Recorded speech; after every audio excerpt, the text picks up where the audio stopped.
over here, and then you say a forklift takes it over here. And we probably need to all slide this way. I wonder why they couldn't have used the forklift off there. Because of the aircraft pallets, the load that locks it in. Okay? And that's where they'll do the transfer. So we're all like right here. But they're going to want to move around over there. So they're going to come to this one, right? Yes, sir. That area right there. So they're going to pull the truck up right here. They're going to be pulling up right here. And they're going to take it basically from this.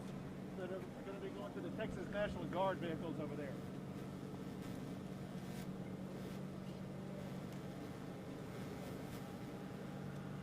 Watch your back.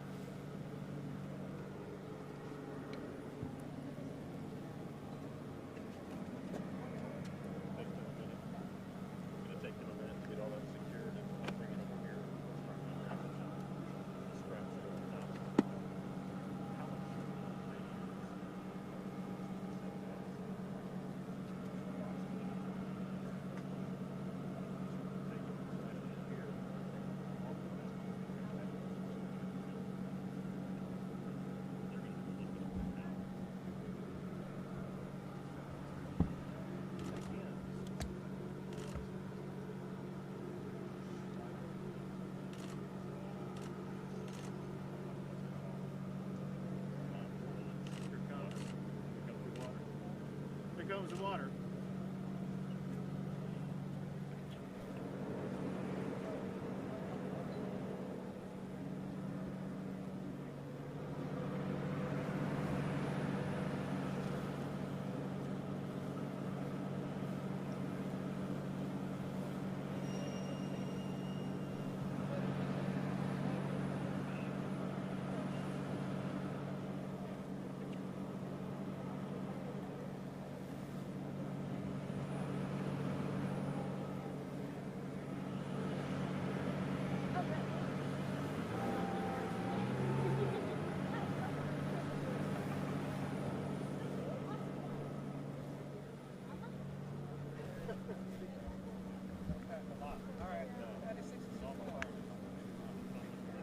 I did it already.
Yeah, so they're gonna move this here first. The first break line is taking place. National Guard truck over there.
Where do you want us? You want us to stand by Chief Ken?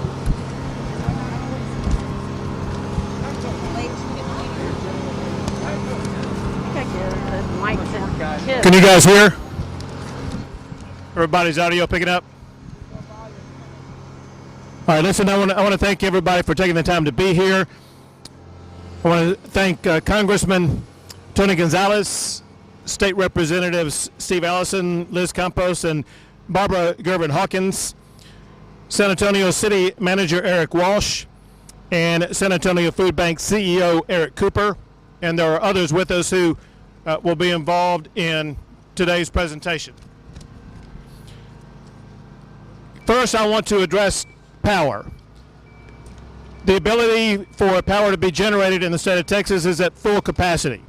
As of about an hour ago, there still remained about 30,000 Texans who did not have access to power. If they did not have access to power, the reason for it is because of their local power provider, where they still need to get hookups or there could be power lines down. Based upon the speed that I've seen power get restored, I suspect that all power will be fully restored across the state of Texas to every house either later tonight or tomorrow. After power, our next concern was to ensure that water is restored. You will hear more about water being restored shortly from the Executive Director of the Texas Commission on Environmental Quality. Bottom line is this. We are working, we being the Texas Commission on Environmental Quality and the state of Texas, we're working with cities as cities and localities work to get their water power back up and running. We continue to get updates during the course of today as well as last night showing that the water is being restored to communities across the entire state. Now we understand the enormous challenges that our fellow Texans are facing right now because of either power outages or shortages of water. It's because of challenges like that that we gather here today. What's taking place today is something that has taken place before today, and that is you see aircraft like this that has been flying water into Texas and then deployed across the state of Texas. So far, the effort has been led by the Texas National Guard working with the Department of Defense and FEMA. Together, they have flown 8 helicopters flying 25 missions, 4 airplanes flying 19 missions, and I do want to send my gratitude to North Carolina and Kentucky, who also sent aircraft to assist. There have been a total of 162 truck deliveries that have delivered more than 2 million bottles of water, and they, through helicopters and airplanes, they've delivered more than 1.4 million bottles of water. As you can see today, there'll be millions more delivered. The state is working with local communities to set up distribution locations. We are working in here in particular in Bexar County, but also working in all the counties around Bexar County to make sure that in the rural regions they have access to water just as much as people in Bexar County have water. Another issue concerning water, we're out here in above 60-degree weather where the sun is shining. Even though the sun may be shining on us, there are clouds looming over the lives of so many Texans right now because of busted pipes. We want to make sure that the state is stepping up to do everything that we can to help people in their homes who are trying to repair busted pipes. One thing that we're doing is we are bringing in more plumbers. Plumbers will be in high demand. We want to make sure that we have a supply that can meet that demand. We urge everybody who may have broken pipes to call a plumber as quickly as possible. Also, you need to be sure that you call your insurance agent as quickly as possible. Your insurance agent should be working with you. If you have homeowners insurance or renters insurance, they should be working with you to make sure those pipes get fixed. If you do not have insurance, you may qualify for a FEMA reimbursement. We have had FEMA assistance granted by the federal government, and a part of that is individual assistance that will assist individuals whose homes or apartments have been harmed because of the winter storm.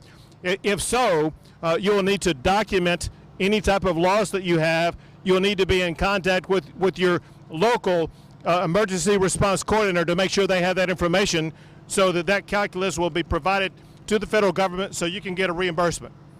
In addition to water, we're also very concerned about making sure that we get food to the Texans who need it. There are so many Texans, too many Texans, who have gone hungry over the past few days. We are proud to see several things happen.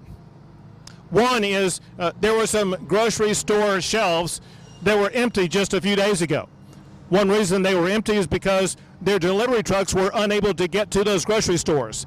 With the snow and ice being cleared off the roads, there have been truckload after truckload of food deliveries to stores across the entire state of Texas, including right here in Bexar County.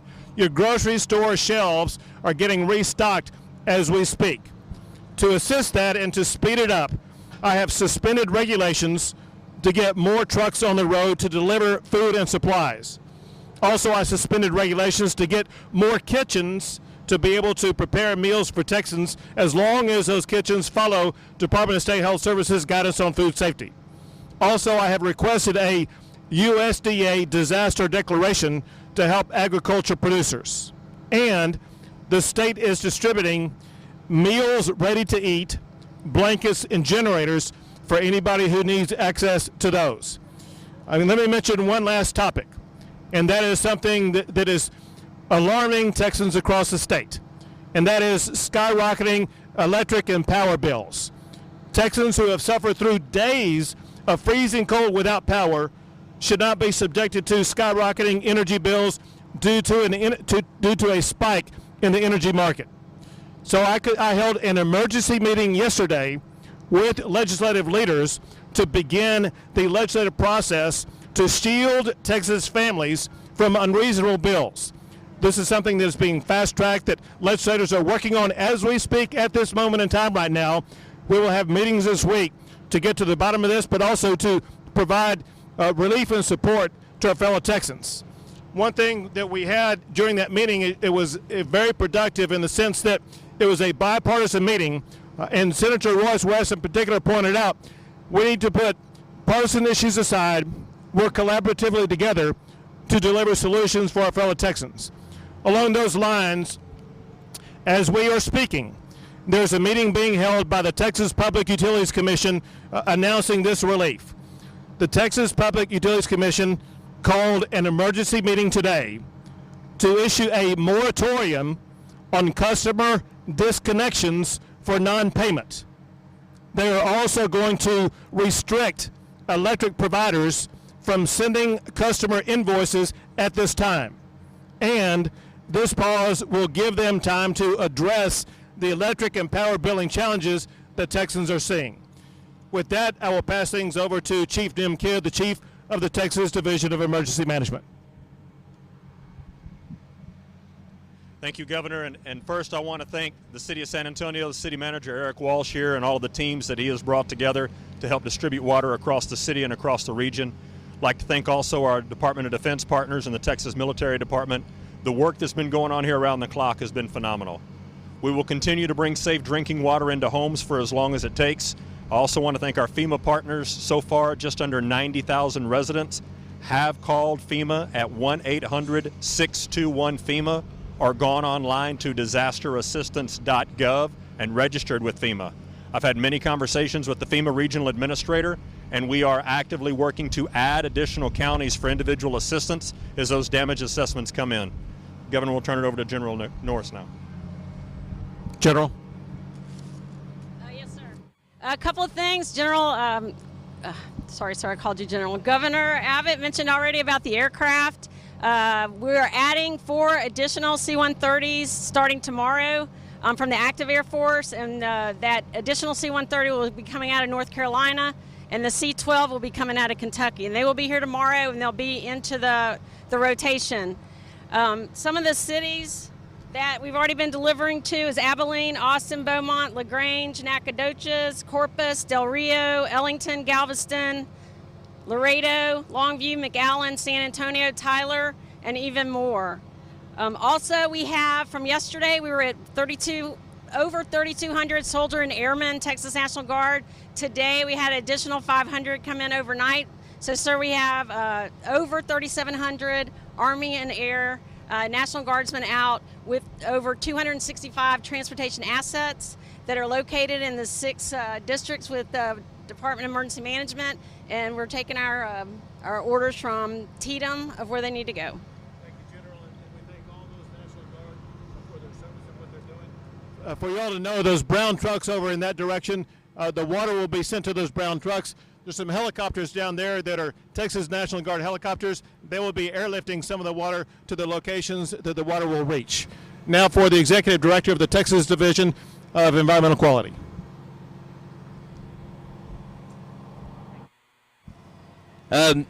48 hours ago, we were in dire straits. About 14.9 million Texans on a boil water notice. Last night, the night before last, it stabilized. We've seen about 5 million Texans come off of boil water notices in the last 48 hours. That's 215 systems that are now safe for your water to drink. Here in San Antonio, about 99% of the San Antonio Water Services service area has water. There's about a third that still is on a boil water notice. So good news here too. Texans, I want you to thank your utility workers at the local level, because what they're doing right now is superhero status. They've been working 24 hours a day to get your water systems back on, and they're going to continue to do that. Here at TCEQ, we're going to do the same thing. We're focusing on the rural systems. As these big systems come off, we're going to try to get those utility workers to not stop and go help some of their smaller neighbors around them. So we'll be working towards that as we go forward. Governor, that's all I've got right now, unless you have questions. One thing very important right now is helping all of our hungry Texans. And we have so many people around the entire state of Texas that are stepping up and helping out. But one of the leaders in this efforts is the San Antonio Food Bank CEO, Eric Cooper. Thank you. Your quick response to this disaster. We've been truly a disaster within a disaster, and want to thank you for the work at the onset of COVID, along with NIM KID and the Texas Department of Emergency Management.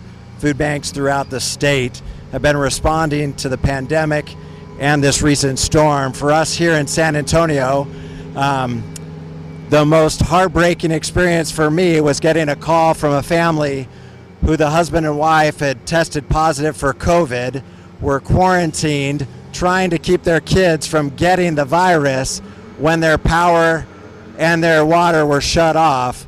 In that cold night, those kids were trying to get in bed to get warm with the parents, and they were just saying, you can't come in.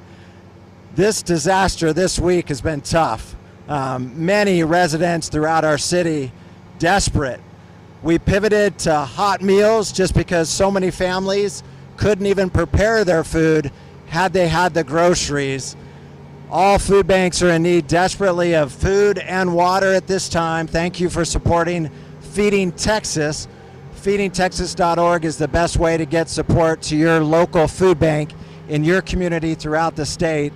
But it's our privilege to partner with our city of San Antonio and the state and so many others in this response to the disaster. Thank you, Governor. Thank you so much to The food bank and what you're doing. We also have the city manager, Eric Walsh. Did you want to add anything, Eric? Governor, thank you very much. Just a quick update on what the city of San Antonio is doing. We purchased 500,000 cases of water, started receiving delivery on Friday night. Yesterday here in Bexar County and San Antonio, we have 13 water distribution sites and one right down the street from here. And we're also doing home deliveries to homebound seniors, cases of water, as well as working closely with the local housing authorities. So this is very helpful. We're going to continue to push this water out to the community where they need it. Thank you. thank you for your leadership. And we're also working with a federal partner. Someone who's Helping us in that effort is Congressman Tony Gonzalez. For coming to San Antonio. I appreciate everything that you and your team have done during this crisis. You know, when the crisis hit, the community came together. Nonprofits, everyday neighbors came together, and that was great to see. What was also great to see was the federal government, the state government, and local government came together. And we see that today. We have a DOD plane.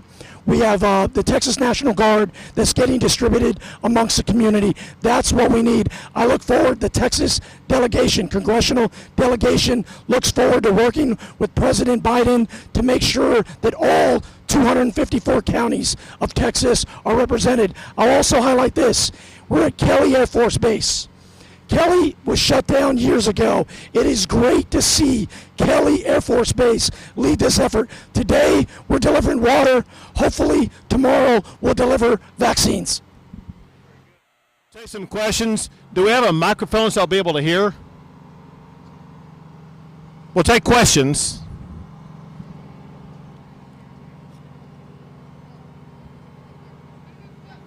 Sure. Shout. You have so many people that are asking, are they going to be forced to pay these utility bills, or are there going to be caps? CPS, some people.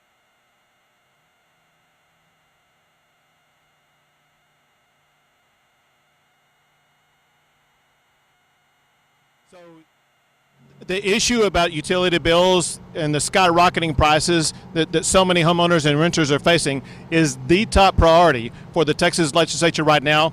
That's exactly why I called that emergency meeting yesterday. Since yesterday through today, they've been working around the clock on solutions. It's exactly why the Public Utilities Commission put a stay right now, a halt on any further increases. And let me just repeat what I said to make sure everyone knows, and that is the Public Utilities Commission is issuing a moratorium on customer disconnections for non-payment, and they are also going to restrict electric providers from sending customers the skyrocketing invoices at this time. The legislature understands the importance of this issue and will work at great speed to fully address it. Is the state prepared to look into the rainy day fund to potentially winterize the grid to avoid this happening? We saw a freeze in 2011. We saw this catastrophic freeze this year. What would the rainy day fund be used for, not this? First, to be clear, we will not end this session until the state of Texas is, and all of its power generation capabilities, is fully winterized, so we never go through this again. With regard to how it's going to be funded, every possibility is on the table. We will consider whatever options. We need to figure out the strategy first. Do you have any questions from other outlets? Anything else? No?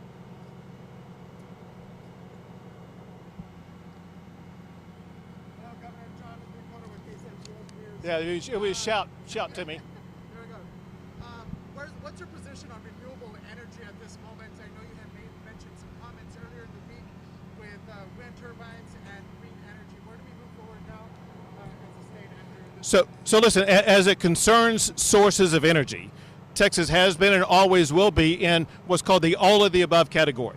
We want all sources of energy going forward. However, we need to make clear all sources of energy that plug into the Texas power grid must be proven to be weatherized and winterized so that it will be available during times either of peak usage in the winter or peak usage in the summer. Do you believe the Green New Deal will still be a disastrous plan?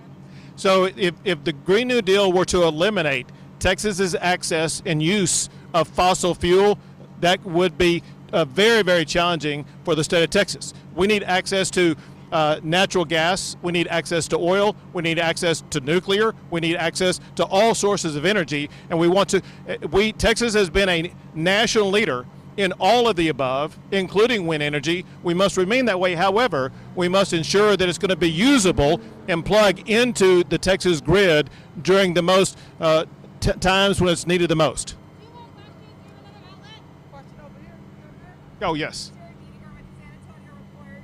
In these meetings that you have coming up, are you going to be talking about the weatherization protections that were recommended in 2011 and why those were not followed? So the recommendations in 2011 will be one of the top issues focused on, but let's talk about where we're going. We will make sure when this session is over with that all of the facilities that Texans count upon for power generation will be winterized for the winter, but also summerized for the summer. We can never have a situation when we know, at least ERCOT knows, we're going to be dealing with high power demands. We should never run short of power again. Texas is the energy state. We need to make sure that we translate that into power generation to make sure that the power stays on. Last question.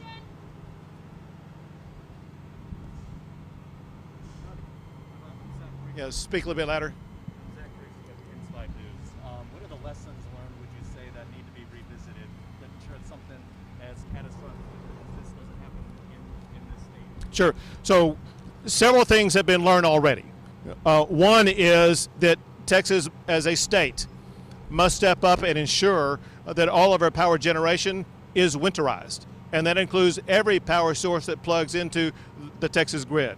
Second, we need to make sure that ERCOT is providing an accurate forecast. The state of Texas and the people of the state based decisions on the forecast that ERCOT made about the power demands that would be forthcoming, and they just flat out missed the forecast. We need to figure out what solutions can be delivered that will correct that.